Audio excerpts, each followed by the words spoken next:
The elevator doors gleamed like polished steel coffins, and Zara's reflection stared back at her with wild, desperate eyes. Her hand hovered over the button, trembling so violently she could barely press it. Behind her, the ballroom erupted in chaos, cameras flashing, voices screaming her name, the sound of her entire life crumbling in real time. She jammed the button. Once. Twice. 3 times. "Come on, come on, come on," she whispered, her breath coming in short gasps. The hotel's grand lobby had transformed into a battlefield, and she was the target everyone wanted to destroy. The doors finally slid open with a soft chime that sounded obscenely peaceful compared to the war behind her. Zara lunged inside, her designer gown, the one they'd spent 3 hours fitting her into, catching on her heel. She stumbled, caught herself against the mirrored wall, and frantically pressed the button for the parking garage. Any floor. Any escape. Just as the doors began to close, a hand shot through the gap. "No." Zara screamed, but it was too late. The doors reopened, and Jin-Woo stepped inside, his perfectly tailored suit somehow still immaculate despite the chaos they'd just fled. His dark eyes found hers, and for a moment, neither of them spoke. The doors closed. The elevator began its descent. And Zara realized she was trapped in a tiny metal box with the man who just destroyed her life on national television. "Don't," she said, her voice cracking. "Don't you dare say a word to me." "Zara, listen." "I said don't." She pressed herself against the far corner, as far from him as the small space allowed. Her heart hammered against her ribs so hard it hurt. "You planned this. All of it. That contract on the screen, the video, everything. You used me like I was nothing. That's not true. Your father had our contract, Jin-Woo. The one I signed 3 days ago. How did he get it unless you gave it to him?" Jin-Woo's jaw clenched, a muscle twitching near his temple. "Because he made me sign it first." Zara blinked. "What? Before I ever met you? Before the restaurant? Before any of this started?" He pulled out his phone, fingers flying across the screen. "My father knew I'd try to escape the arranged marriage. He's been controlling every aspect of my life for 29 years. Did you really think he wouldn't have a contingency plan?" He turned the phone toward her. On the screen was another contract identical to hers, but dated 2 weeks earlier. The signature at the bottom was Jin-Woo's, but the terms were different. Chilling. Party A agrees to secure a suitable candidate for public relationship performance to negate arranged marriage contract with Park Enterprises, Zara read aloud, her voice barely a whisper. Party A will ensure candidate signs equivalent agreement, will orchestrate public scandal, and will terminate arrangement at chairman's discretion. She looked up, her eyes burning. "This says you were supposed to find someone. Anyone. It says you were supposed to ruin them." "Yes. And you chose me."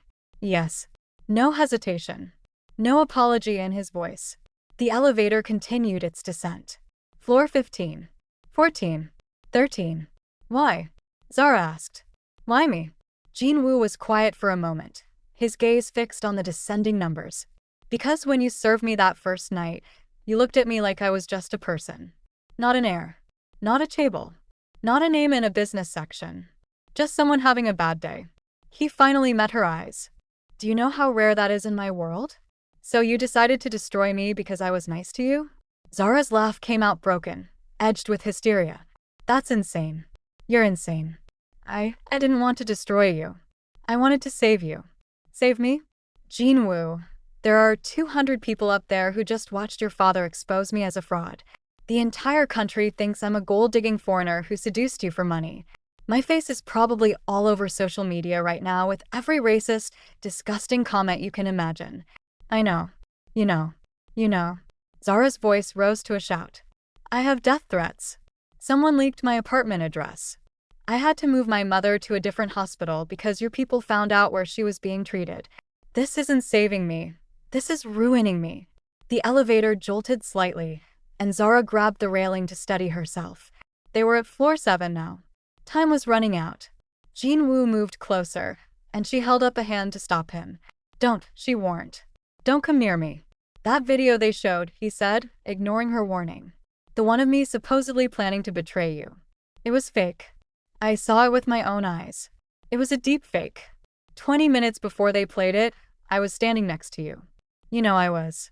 You know, I couldn't have been in a back room conspiring with my security team. Zara's mind raced back. He was right. 20 minutes before the video played, he'd been introducing her to various guests, his hand never leaving the small of her back. She'd felt his presence every second because she'd been terrified of making a mistake. The timestamp was wrong, she said slowly. The timestamp was fabricated. My father has people who can do anything with technology. Make anyone say anything. Make anyone look guilty of anything. Jin-Woo pulled out his phone again. But he doesn't know about this. He opened an app Zara had never seen before. A recording app, showing dozens of files labeled with dates going back 2 years. He selected one at random and pressed play. Chairman Beck's voice filled the elevator, cold and commanding. I don't care what you have to do. The union deal needs to happen, and Park is standing in the way. Make it look like an accident. The brakes on his car should fail on his drive to Busan this weekend. Another voice, hesitant. Sir, that's his family car. His wife and daughter will be with him. Then they should have chosen a different weekend to travel. Zara's blood ran cold. Jin-Woo stopped the recording. I have 73 more like that. Bribery. Extortion. Contract killings. Everything my father has done to build his empire, I've documented. He looked at her, and for the first time, she saw something raw in his eyes. Fear.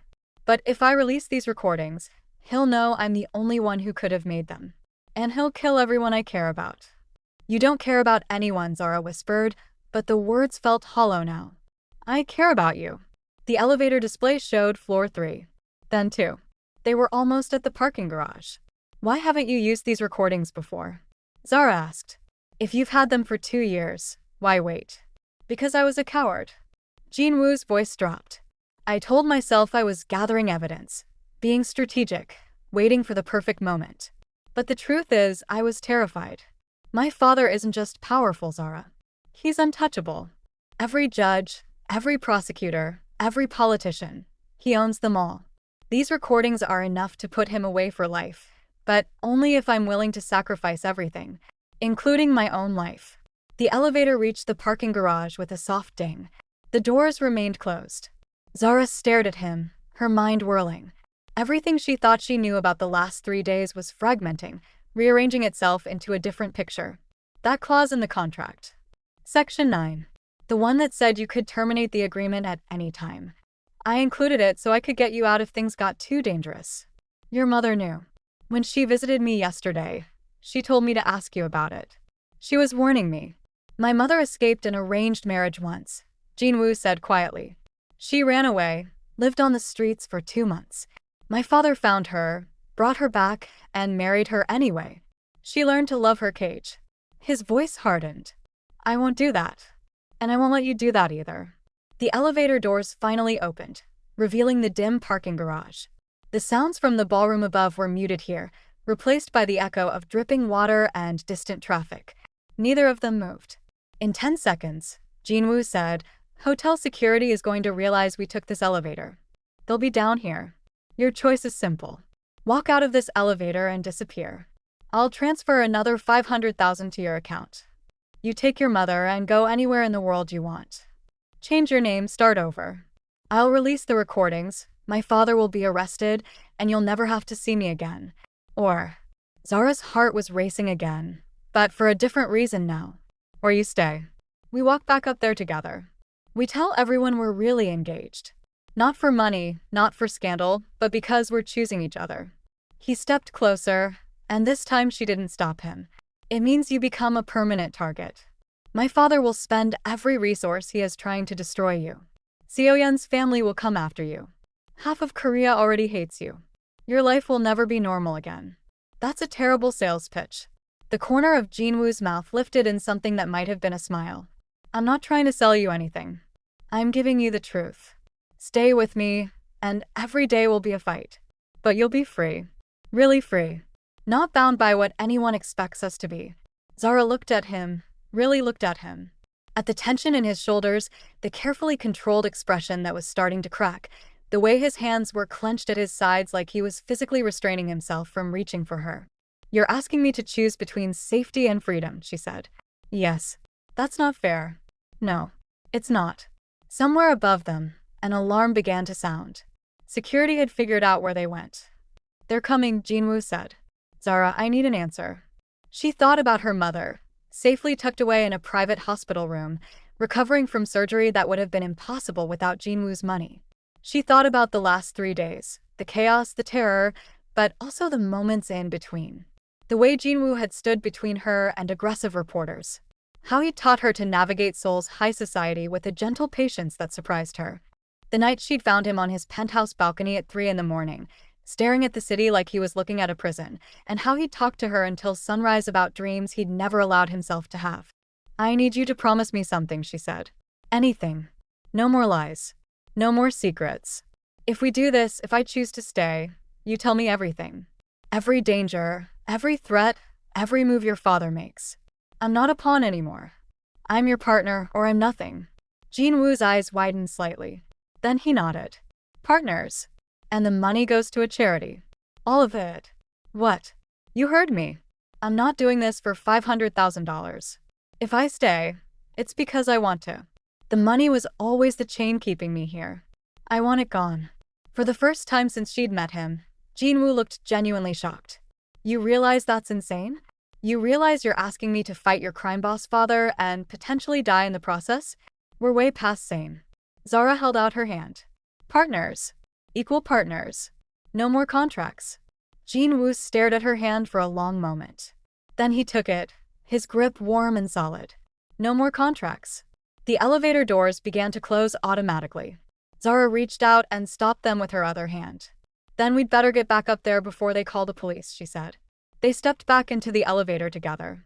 Jin-Woo pressed the button for the ballroom level, and as the doors closed, Zara caught a glimpse of their reflection in the mirrored walls. They looked different somehow. Less like a criminal and his victim, more like two people who just declared war on the world. They're going to destroy us, Zara said as they ascended. Probably. Your father will never forgive this. Definitely not. We might actually die.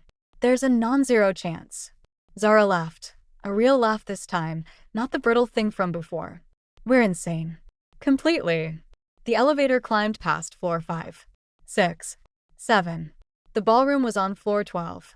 Zara's stomach twisted with anxiety, but underneath it was something else. Something that felt almost like excitement. What do we say when we get up there? She asked. Jin-Woo thought for a moment. The truth. The truth? Jin-Woo, the truth is complicated and insane and it's ours. He turned to face her fully. No more playing roles. No more performing for cameras. We tell them that yes, the contract existed. Yes, I paid you. And yes, we're choosing each other anyway, because that's what people do when they're free.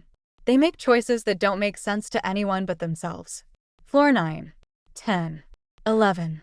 Your father is going to have a stroke, Zara said. I'm counting on it. The elevator dinged softly as they reached floor 12. Through the doors, they could hear the chaos continuing, raised voices, the rapid-fire clicking of cameras, the general sound of a scandal in full swing. Jin-Woo held out his hand. Ready? Zara looked at his hand, then at his face. 3 days ago, this man had kissed her without permission, offered her money to play a role, and dragged her into the most dangerous situation of her life. Now he was offering her a choice, a real choice, and somehow that made all the difference. She took his hand. Ready. The doors opened. The ballroom had somehow gotten more chaotic in the few minutes they'd been gone. Hotel security was trying to clear the press. Guests were shouting questions, and in the center of it all stood Chairman Beck, his face a mask of controlled fury.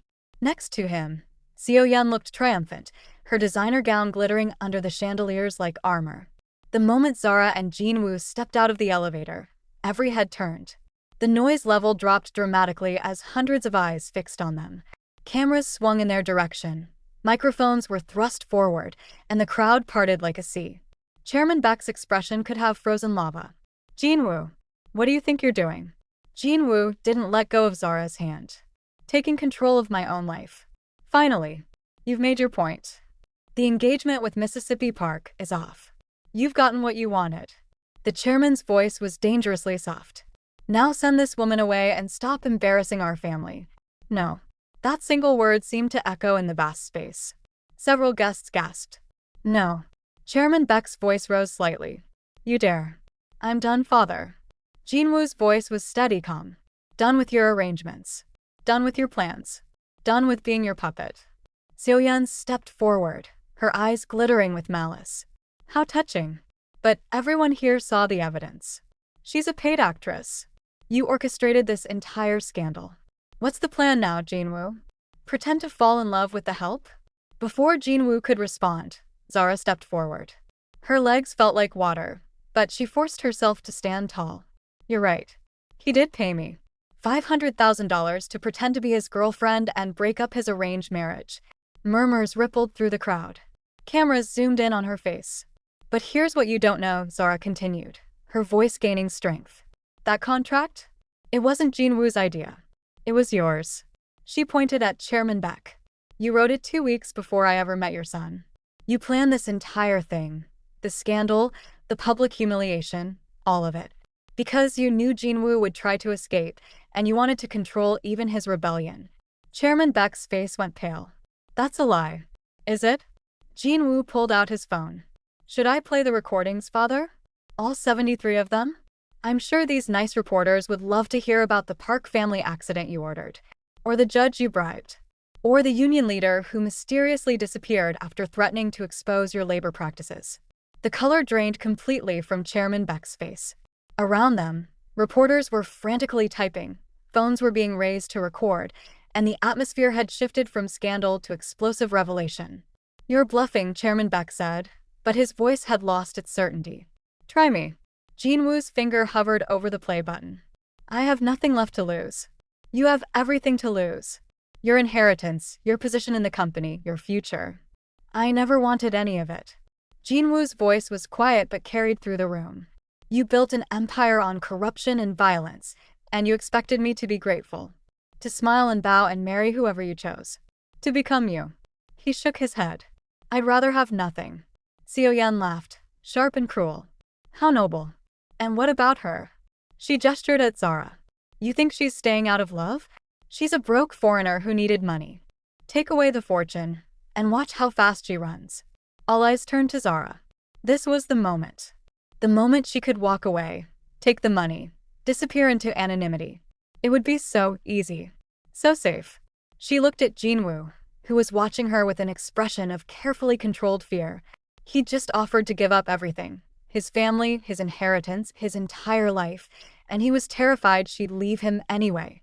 You're right, Zara said, turning to Seo-yeon. I did need the money. My mother needed surgery. I was drowning in debt, and I was desperate. When Jin-Woo offered me that contract, I signed it because I had no choice. She paused. But I have a choice now, and I'm choosing to stay. For the money, Seo-yeon sneered. No, I'm donating all of it. Every dollar. Zara heard Jin-Woo's sharp intake of breath beside her, but she kept her eyes on the crowd.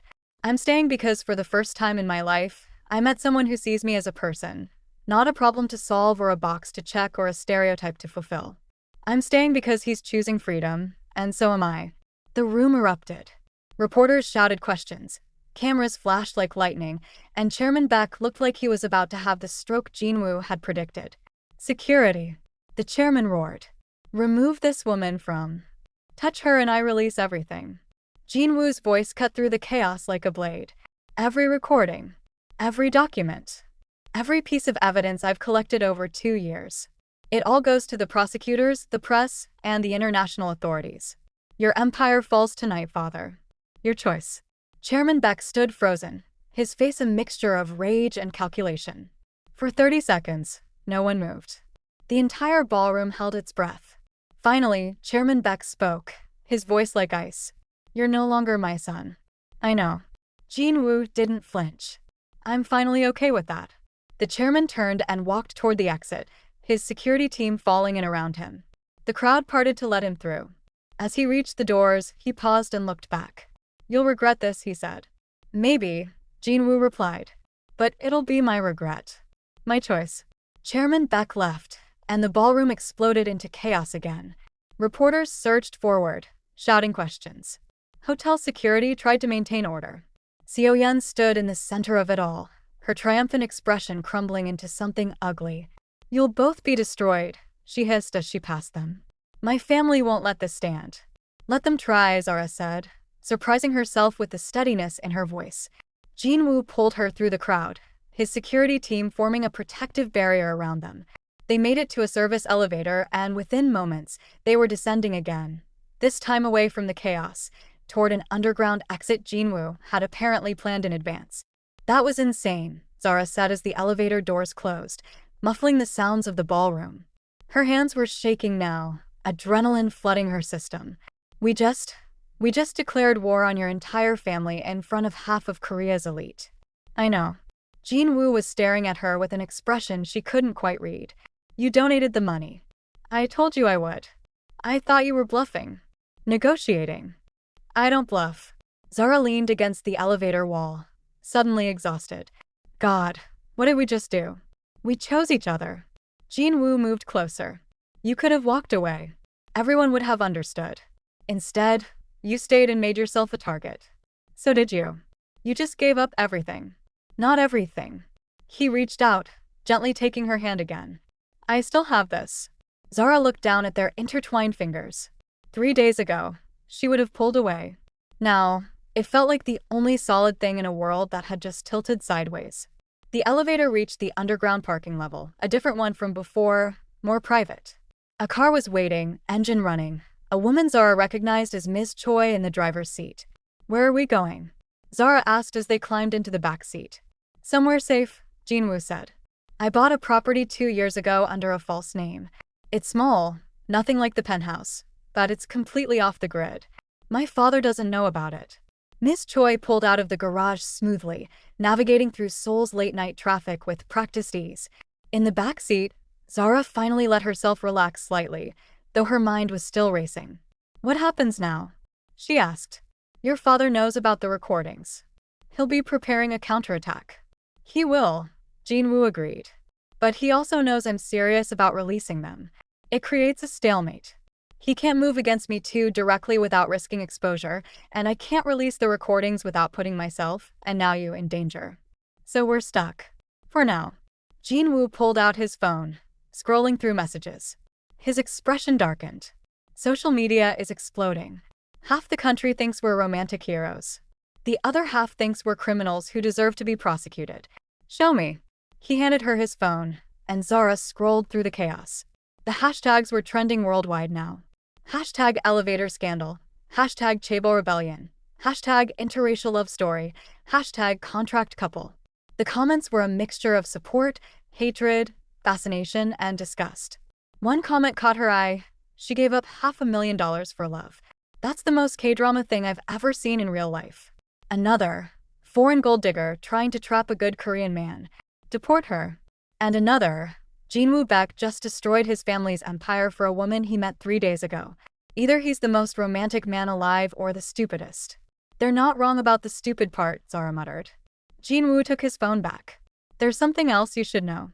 The parks have released a statement. Already? He pulled up the article and read aloud. Park Enterprises deeply regrets the embarrassing display at tonight's event. We had hoped to unite our family with the Baeks in a partnership that would benefit both organizations and the Korean economy as a whole. However, it has become clear that Jin-Woo Baek lacks the maturity and judgment necessary for such a union. We wish him well in his future endeavors, whatever those may be. Jin-Woo looked up. It's a polite way of saying I'm blacklisted from every legitimate business circle in Seoul. Can they do that? They just did. He smiled, but there was no humor in it.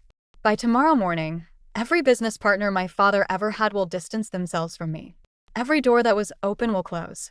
I'm effectively exiled from the world I grew up in. Zara felt a chill run through her. Jin-Woo, I didn't realize. I knew there would be consequences, but hey. He took her hand again. I knew what I was doing. This isn't your fault. It feels like my fault. If I'd just taken the money and left, then I'd still be trapped. We both would be, just in different cages. Jin-Woo's grip tightened slightly. I meant what I said up there. I'd rather have nothing and be free than have everything and be owned. Miss Choi spoke up from the front seat. We're being followed. Zara twisted around to look out the back window. 3 cars behind them. A black sedan was matching their movements, too precisely to be coincidence. Jin-Woo cursed softly in Korean. Park or back? Can't tell yet. Want me to lose them? Yes. But carefully. We can't afford to attract police attention right now. Miss Choi nodded and made a sudden turn down a narrow side street. The sedan followed. She made another turn, then another, weaving through Seoul's maze-like neighborhoods with the confidence of someone who'd done this before. How often does this happen? Zara asked, trying to keep her voice steady. Often enough that Ms. Choi is an expert at evasive driving, Jin-Woo said. He was watching the cars behind them intently. The question is whether they're just following or planning to hold on. The sedan had suddenly accelerated, closing the distance between them. Ms. Choi swore and floored the accelerator, their car shooting forward. They were in a residential neighborhood now, narrow streets lined with small shops and apartments. At this time of night, most places were closed, but there were still pedestrians scattered about. We can't lead them to the safe house, Jin-Woo said. Miss Choi, head for Gangnam. Lots of traffic, lots of cameras. They won't try anything too aggressive there. Miss Choi nodded and made a sharp right turn that threw Zara against Jin-Woo. He caught her automatically, his arm going around her shoulders to steady her. For a moment, their faces were inches apart, and Zara could see the fear he was trying to hide beneath his calm exterior. This is really happening, she whispered. People are actually chasing us. Yes, because we fell in love. Jin-Woo's expression softened. Is that what happened? Zara realized what she'd said. They hadn't actually discussed their feelings. Everything had moved too fast, been too chaotic. The contract, the scandal, the confrontation, they'd barely had time to talk about what any of this actually meant. I don't know, she admitted. Maybe. Is it possible to fall in love in 3 days? In my experience, it's possible to fall in love in 3 minutes. Jin-Woo brushed a strand of hair from her face. The question is whether it lasts when the adrenaline fades and reality sets in. That's pessimistic. That's realistic. Zara, we need to talk about what happens next. Really talk about it, not just react to crisis after crisis. Can we do that while being chased by your father's goons? Probably not the best timing, he agreed.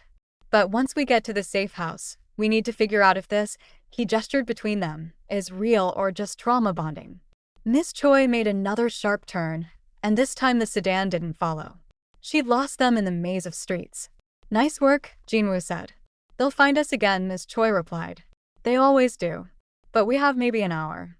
The rest of the drive was quieter. Zara watched Seoul pass by the window. The bright lights of shopping districts, the quieter residential areas, the mix of traditional and modern architecture that made the city feel like it existed in multiple time periods at once. She'd been living here for 8 months, but she'd never really felt like she belonged. She was always the foreigner, the outsider, the one who didn't quite fit. Now she was notorious. Her face was probably plastered across every news site in the country. People were debating her motives, her character, her right to even be here. And somehow, that felt more real than the anonymous invisibility she'd had before. They arrived at the safe house 40 minutes later. It was in a quiet neighborhood north of the city, a small traditional Hanok-style house tucked between more modern buildings. From the outside, it looked completely unremarkable, exactly the kind of place you'd pass without noticing. Inside, it was sparse but comfortable. Traditional Korean furniture mixed with modern amenities. 1 bedroom, a small kitchen, a living area with floor cushions around a low table. It felt nothing like Jin-Woo's penthouse with its floor-to-ceiling windows and designer everything. I bought it when I first started collecting evidence against my father, Jin-Woo explained as Ms. Choi did a security check of the perimeter. I knew I might need somewhere to disappear if things went wrong. Things definitely went wrong, Zara said. She was standing in the middle of the living room, still wearing her elaborate gown from the party, feeling completely out of place.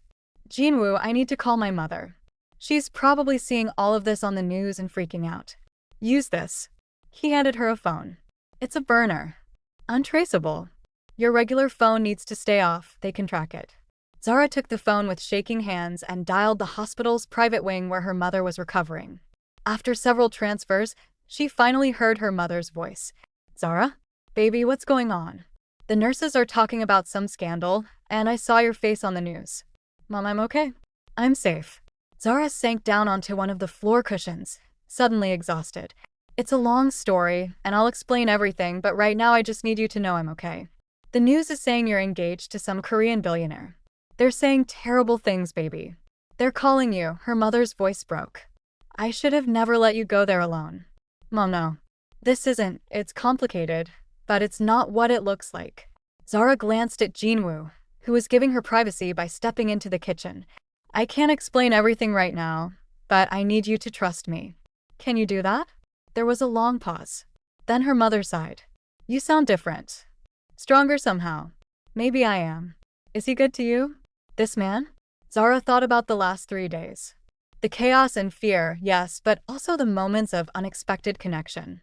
The way Jin-Woo had stood between her and his father's anger. How he'd been willing to give up everything rather than force her into something she didn't want. The look in his eyes when she'd chosen to stay. Yes, she said quietly. He's good to me. Then I trust you. But Zara? Be careful. Love is wonderful, but it doesn't pay hospital bills or stop bullets. I know, Mom. I love you. Love you too, baby. Call me tomorrow? I will. Zara ended the call and sat for a moment, processing everything.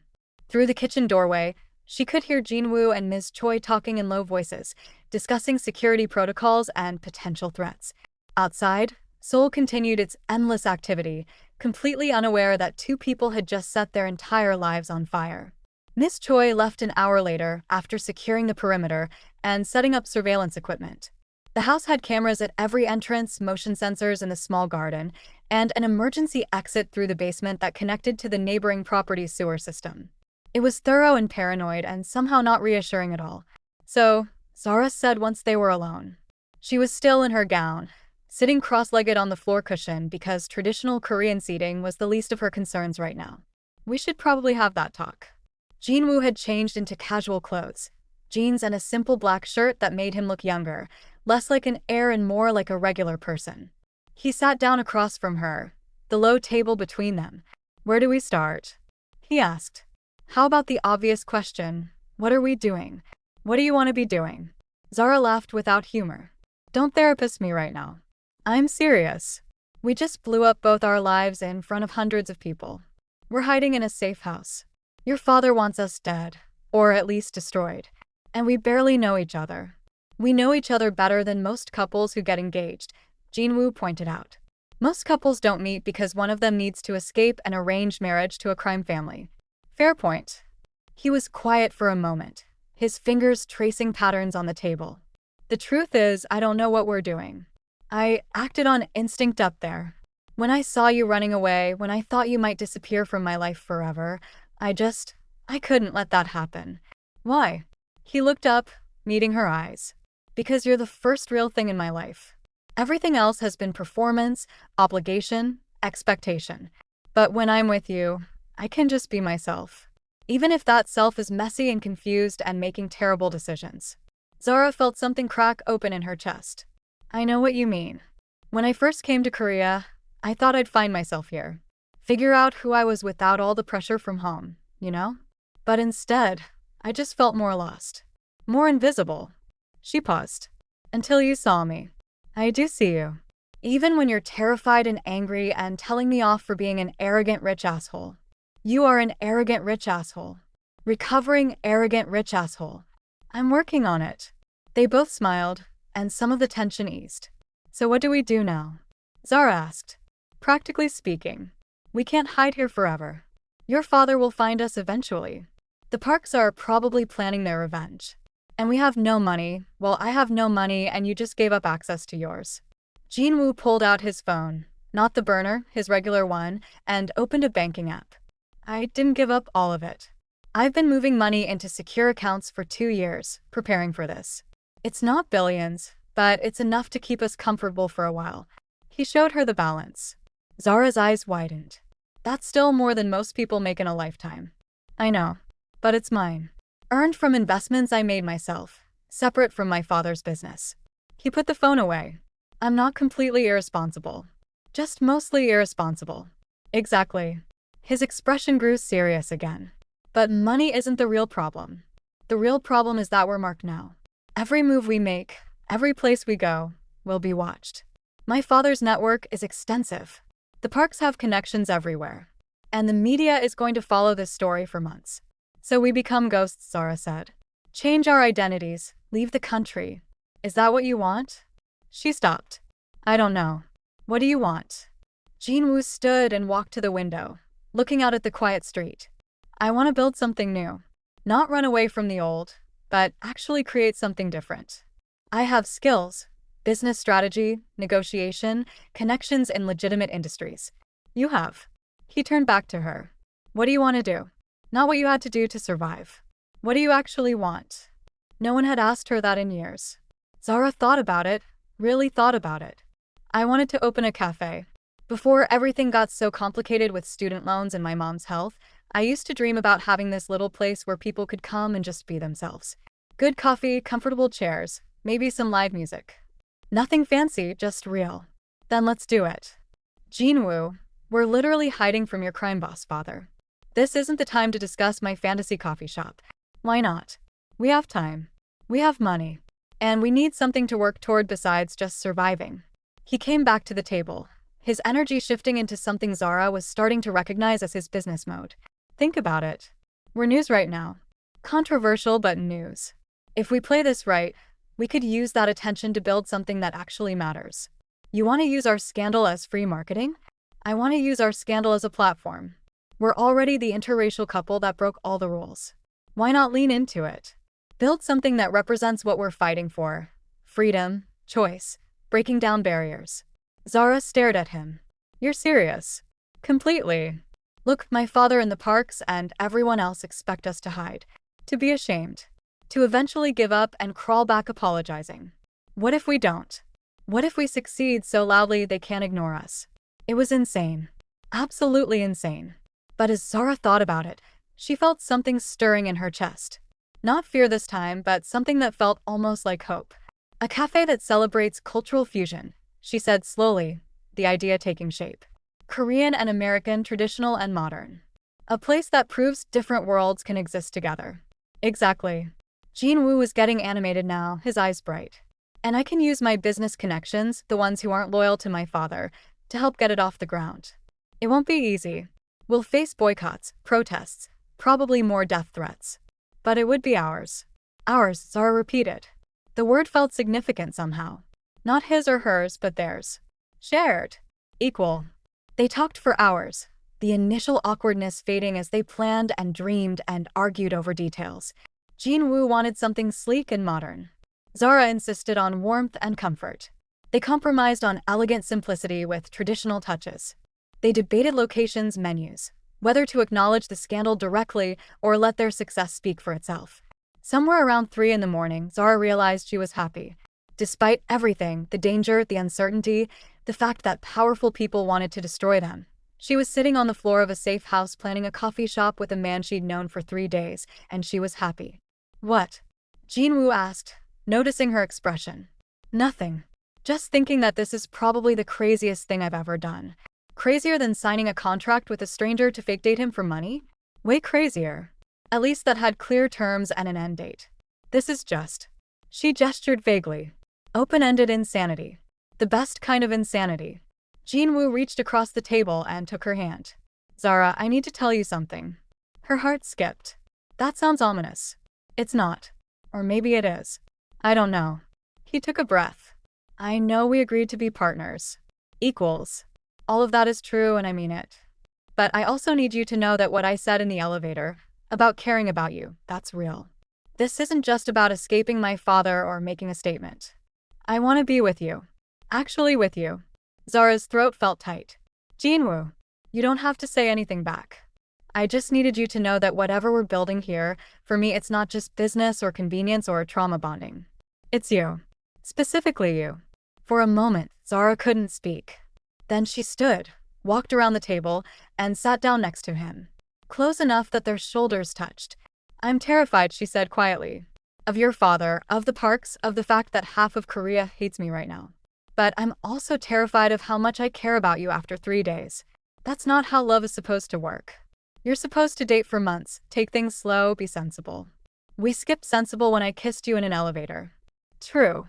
She leaned her head on his shoulder, feeling the warmth of him, the solid reality. I don't know if this is love, but I know I want to find out. I want to build something with you and see where it goes. Even if it's terrifying. Jin-Woo turned his head and pressed a kiss to her hair. Then let's be terrified together. They sat like that for a long time, the safe house quiet around them, Seoul sleeping outside. Tomorrow would bring new challenges, Jin-Woo's father would make his countermove, the Parks would escalate, and they'd have to figure out how to actually survive in a world that wanted them to fail. But tonight, in this moment, they were just two people who'd chosen each other against all logic and reason. Around 4 in the morning, they finally admitted they should sleep. The bedroom was small, traditional, with a low futon bed and minimal furniture. They stood awkwardly in the doorway, suddenly aware that despite everything that had happened, they'd never actually slept in the same space before. "I can take the couch," Jin-Woo offered. "Don't be ridiculous.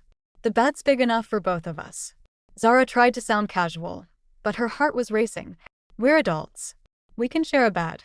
They changed in the bathroom separately, Zara borrowing one of Jin-Woo's shirts since her elaborate gown was impossible to sleep in, and met back in the bedroom with all the awkwardness of teenagers.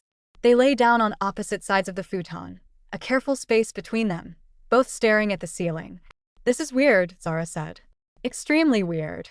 We just planned our entire future together, but sleeping in the same bed is weird. Human psychology is strange."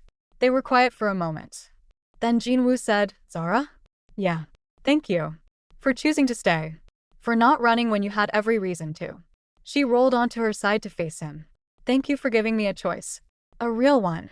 He rolled to face her too, and they were close now. Close enough to see each other in the dim light filtering through the curtains. "We're really doing this," she whispered. "Yeah. We really are. It's going to be a disaster." "Probably." He smiled. "But it'll be our disaster." Zara closed the distance between them, and this time when they kissed, it wasn't for cameras or scandal or any audience at all. It was just them, choosing each other in the quiet dark, building something new from the ashes of their old lives.